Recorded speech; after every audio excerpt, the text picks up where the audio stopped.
Praise the Lord. Without wasting the time, let us get into the word of God. இன்னைக்கு கர்த்தர் என்னோட பேசினதை நான் உங்க கூட ஷேர் பண்ணுறதுக்கு நான் ஆசைப்படுறேன். அது எரேமியா 23வது அதிகாரம் 23வது வசனம்.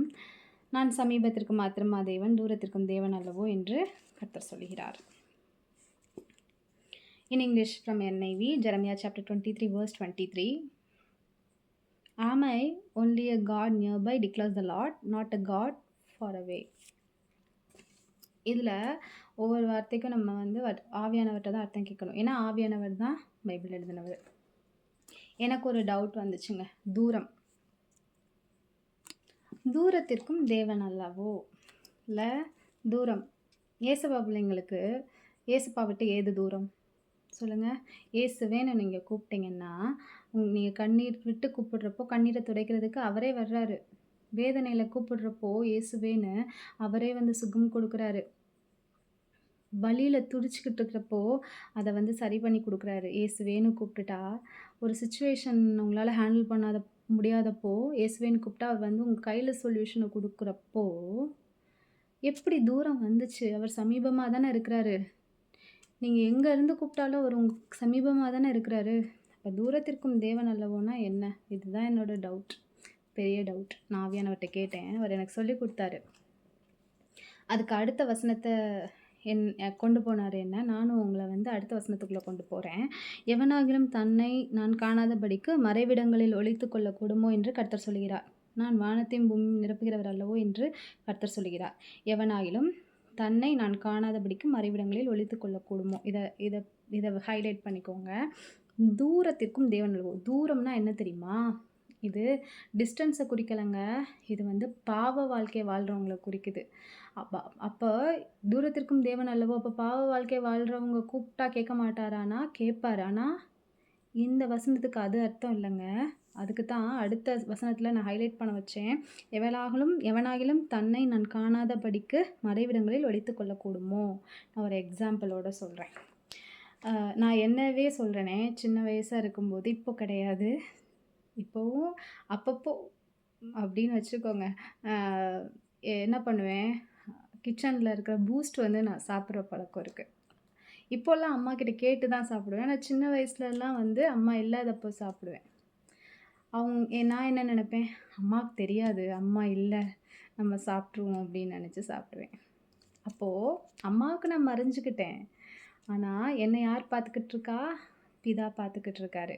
இந்த பாவ வாழ்க்கை வாழ்கிறாங்க இல்லையா, அவங்க இந்த மாதிரி தான். ஃபார் எக்ஸாம்பிளுக்கு நான் சொல்கிறேன். ஒருத்தருக்கு விரோதமாக அவங்க பேசும்போதோ, ஒருத்தவங்களை அவங்க தவறாக சித்தரிக்கும் போதோ என்ன பண்ணுறாங்களாம், அவங்கள கேட்குறதுக்கும் யார் இல்லை, அவங்கள பார்க்குறதுக்கும் யார் இல்லைன்னு இஷ்டத்துக்கு அவங்களுக்கு வந்து ஒரு இமேஜை கொடுத்துட்றாங்க. ஆனால் அவங்களுக்கு தெரிய மாட்டேங்குது. அவங்க யாருக்கு மறைஞ்சு கொடுக்குறாங்க? அவங்க யாரை பற்றி பேசுகிறாங்களோ அவங்களுக்கு மறைஞ்சிக்கிட்டாங்க. சரியா? அவங்களுக்கு மறைஞ்சு கொடுக்குறாங்கன்னா அவங்களுக்கு தெரியலை யார் பார்த்துக்கிட்டு இருக்கா, பிதா பார்த்துக்கிட்டு இருக்கிறான்றது அவங்களுக்கு தெரியலை. நான் வானத்தையும் பூமியும் நிரப்புகிறவர் அல்லவோ என்று கர்த்தர் சொல்கிறார். அவங்களுக்கு அது தெரியலை. கர்த்தர் அதை பார்த்துக்கிட்டு இருக்கிறார். கர்த்தர் எங்கும் நிறைந்தவர், அவர் சர்வ வல்லமையுள்ள தேவன், அவர் வந்து வானத்தையும் பூமியையும் படைத்தவர். ஒருத்தர் வந்து பேசுகிறதுக்கு முன்னாடியே, அதாவது அந்த சொற்கள் பிறக்காததற்கு முன்னாடி என்ன சொற்களை பேச போகிறாங்கன்னோ, அது என்ன இன்டென்ஷனில் பேசுகிறாங்கன்றதையும் தெரிஞ்சு வச்சுக்கிறவர் நம்ம பிதா. ஸோ அவருக்கு மறைவானதுன்னு எதுவுமே கிடையாது. இந்த மாதிரியான தூரத்தில் இருக்கிறவங்க என்ன பண்ணுறாங்க, தன்னை ஒழிச்சிக்கிட்டு அடுத்தவங்களுக்கு தீங்கு செய்கிறாங்க. ஆனால் அவங்களுக்கு தெரியலை அவங்கள கர்த்தர் பார்த்துக்கிட்டு இருக்கிறாருன்னு. இன்றைக்கும் கூட உங்களுக்கு எதிராக நிறைய பேர் நீங்கள் இல்லாத இடத்துல தவறான சித்தரிப்புகளை வந்து கொடுத்துருக்கலாம், தவறான இமேஜை வந்து ப்ரொஜெக்ட் பண்ணி காட்டியிருக்கலாம். இல்லை, அது எல்லாத்தையும் கர்த்தர் பார்த்துக்கிட்டு இருக்கிறாரு. அவங்கள கண்டிப்பாக அதுக்கு ரெஸ்பான்சிபிலிட்டி எடுக்க வச்சு அவர் என்ன பண்ணுவாராம், கணக்கு விசாரிப்பார். அது அவங்களுக்கு, அது வந்து தூரமானவங்களுக்கு. நீங்கள் சமீபமாக இருக்கிறீங்கல்ல, நீங்களும் அப்படிலாம் பண்ணக்கூடாது. அந்த மாதிரி பண்ணாதீங்க, யாரையுமே அந்த மாதிரி பண்ணாதீங்க. பிதா எல்லாத்தையும் பார்த்துக்கிட்டு இருக்கிறாரு. அவங்கள காட்டிலும் நமக்கு தான் டபுள் த டைம்ஸாக தண்டனை கொடுத்தாலும் அது ஆச்சரியப்படுறதுக்கு இல்லை. அதனால் இந்த மாதிரி விஷயங்களெல்லாம் விட்டுட்டு நம்ம என்ன பண்ணணும்னா, ஏசப்பாவோட ஐக்கியத்தை பலப்படுத்தணும், உறவை பலப்படுத்தணும். ஏன்னா வருகை சமீபம், நம்ம கைவிடப்படக்கூடாது. சரியா? இதுதான் தூரமானவங்க அப்படின்னா, பாவ வாழ்க்கை வாழ்றவங்க. அவங்க பண்ற எல்லாத்தையும் அவங்க மறைச்சுக்கிட்டு பண்ற அத்தனை விஷயங்களையும் பிதா பார்த்துக்கிட்டு இருக்கிறாரு. அதுதான் நான் சமீபத்திற்கு மாத்திரமா தேவன், தூரத்திற்கும் தேவன் அல்லவோ என்று கர்த்தர் சொல்கிறார். இந்த அதிகாரமே நீங்க வாசிங்க. எச்சரிப்பின் அதிகாரம் தான் இந்த அதிகாரம். இந்த வீடியோ உங்களுக்கு யூஸ்ஃபுல்லா இருக்கும் அப்படின்னு நான் விசுவாசிக்கிறேன். இன்னொரு வீடியோல பார்க்கலாம். Until then it's bye from Diana. By.